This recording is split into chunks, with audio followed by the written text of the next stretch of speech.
once again to the SWU Sports Network, another edition of the Coaches Show. I'm Cade Crenshaw, joined today by our Director of Athletics, Mr. Chris Williams. I know you're ready. I'm ready. I'm so ready. You pumped, man? You excited? Jack, 3 cups of coffee, and it's only midday. Well, basketball is just wrapped up. And first, let's go to the men's side of things. Coach Pascal, in his first year, I really believe that he's moved this program into a new direction and in the right direction. I feel very confident in that. Coach Pascal, along with the men, have done a great job of, like you said, moving the program forward. It did not show in wins and losses necessarily, but those will come. And over time now, after the foundation has been rebuilt, we have a platform to stand on and somewhere to go from here. Recruiting has been looked strong to this point, and with those guys that are continuing to come back and pursue their degree and to play ball for us in the next year, I feel like there are things that are going to happen on the scoreboard in the upcoming season. And for the women's side, Coach Davis and the girls, they improved their win total by 4 games from last season, so definitely an improvement there. They did, and again, it's going to continue to have to be pressure on the recruiting end to continue to add depth. Right now, we're able to be in ball games, but then as we rotate through, and our depth right now is probably where we need to get a little stronger. And so when you get into conference games and the everyday grind, that'll come in to help us. So very pleased with what's happening with both of our basketball programs. We still have a lot of work to do, but there's progress that's moving forward, and so that's something that's exciting to look forward to. Conference Carolines announced the Fall 2018 Presidential Honor Roll. We had 168 student athletes represented on there, and it's not just one program that's carrying the load. Every single program in our athletic department was represented with a 3.2 GPA or higher. It's a good sign. It's great. Yeah. And it kills every stereotype of the student athlete. More than half of our student athletes are on this honor roll.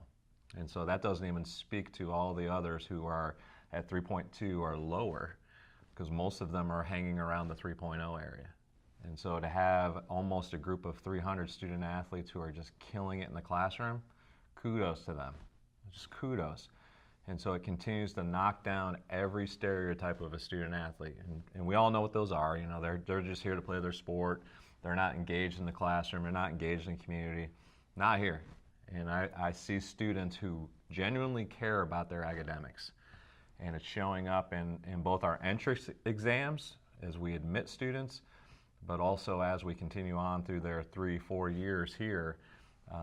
Our GPAs have continued to rise, and we have a goal now set at 3.5 for the entire GPA. It seems unattainable, but I also didn't know that 3.25 was going to be attainable when we were at a 2.8 only 6 years ago. And so kudos to both our admissions personnel, our coaches, and our faculty, because the main just has to go to our student athletes. They're just killing it in the classroom.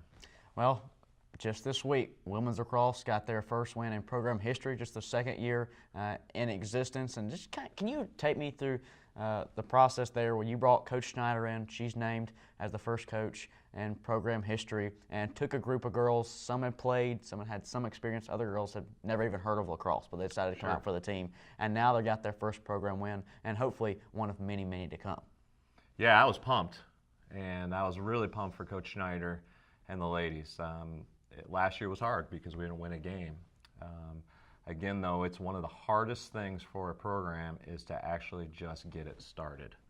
And so from 0 to where we are today, that's been the hardest work that we're going to see over time.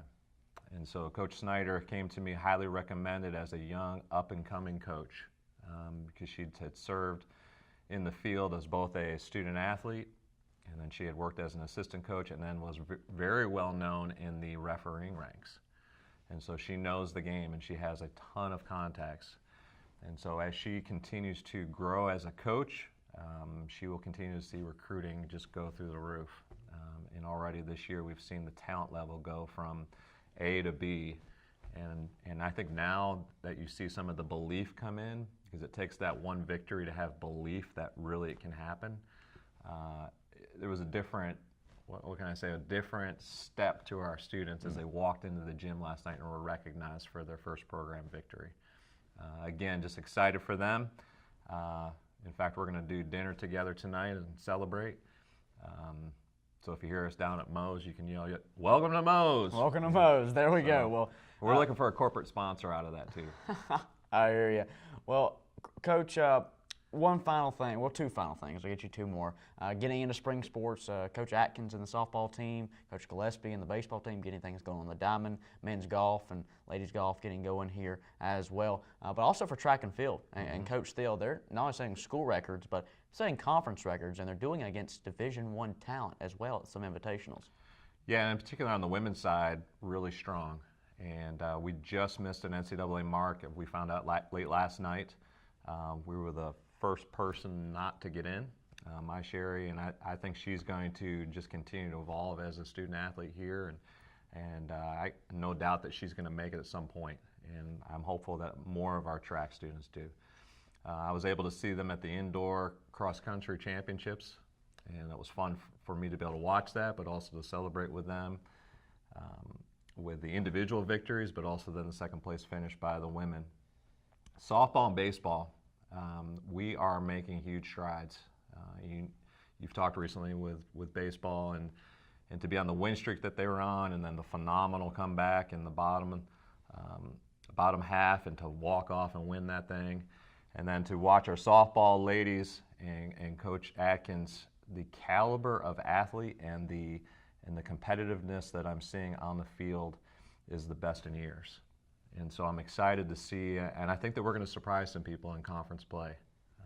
And when I watch softball in particular, I think that there's going to be some eyes open to say, whoa, the Warriors are here. And I think you've seen that already in our non-conference play, where we've played very well against the Peach Belt, against the SAC. And now as we start to get into conference play, I'm excited to see what they can do. And also on the coaching side of things, we have a new guy on campus leading our men's soccer program. Yeah, Coach Q. It's going to take me probably a whole year to learn how to say his last name.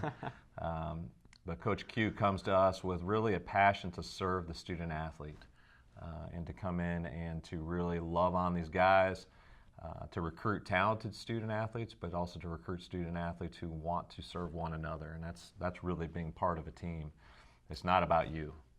It's not about me. It's about the we piece. And I know you hear that a lot, but it takes a real sacrifice to do that. And I think that he's going to do well to lead that new charge. Recruiting, he's hot on the recruiting trail. We've let him loose on that. So I'm excited to see the new style and the new group of guys that will come in and compete for us in the fall. He's Chris Williams. He's our Director of Athletics here at SWU. Chris, have any final parting words before we go? No, I just want to thank Cade. He was the MC last night for the Foothills FCA, did a great job, and it's nice to have representation for him as well as us, as he gave us a little shout out last night. So Matt Campbell and Foothills FCA, we're proud of Cade and everything he's been doing. So we're going to sign off. He's Cade Crenshaw. I'm Chris Williams.